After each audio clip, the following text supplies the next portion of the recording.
नमस्कार रसिक श्रोते हो. मी प्राध्यापक नागनाथ बाबूराव उस्तुरे.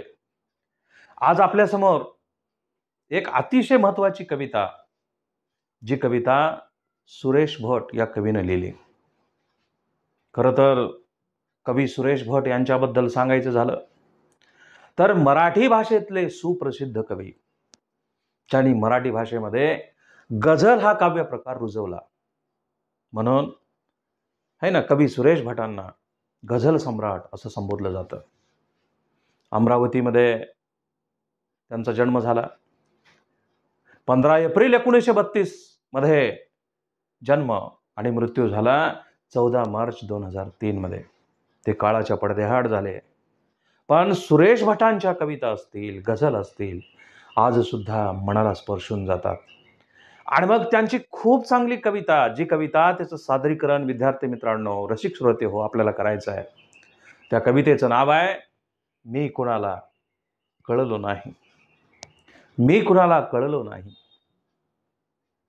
मित्र कोण आणि शत्रू कोण, मित्र कोण आणि शत्रू कोण, गणित साधे कळले नाही. मित्र कोण आणि शत्रू कोण, गणित साधे कळले नाही. नाही भेटला कोण असा, नाही भेटला कोण असा, ज्याने मला छळले नाही, ज्याने मला छळले नाही. सुगंध सारा वाटीत गेलो, सुगंध सारा वाटीत गेलो, मी कधीच दरवळलो नाही. सुगंध सारा वाटीत गेलो, मी कधीच दरवळलो नाही. ऋतू नाही असा कोणता, ऋतू नाही असा कोणता, ज्यामध्ये मी होरपळलो नाही, ज्यामध्ये मी होरपळलो नाही. केला सामना वादळाशी, केला सामना वादळाशी, त्याच्यापासून पळलो नाही.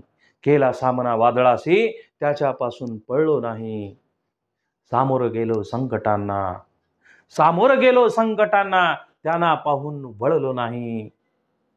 पचवून टाकले दुःख सारे, पचवून टाकले दुःख सारे, कधीच मी हळहळलो नाही. पचवून टाकले दुःख सारे, कधीच मी हळहळलो नाही. आले जीवनी सुख जरी, आले जीवनी सुख जरी, कधीच मी हुरळलो नाही. आले जीवनी सुख जरी, कधीच मी हुरळलो नाही. कधी न सोडली कास सत्याची, कधी न सोडली कास सत्याची, खोट्यात कधीच मळलो नाही, खोट्यात कधीच मळलो नाही. रुसून राहिले माझ्या अगदी जवळचेच, रुसून राहिले माझ्या अगदी जवळचेच, पण मी कोणाला कळलोच नाही, पण मी कोणाला कळलोच नाही, कोणाला कळलोच नाही. धन्यवाद.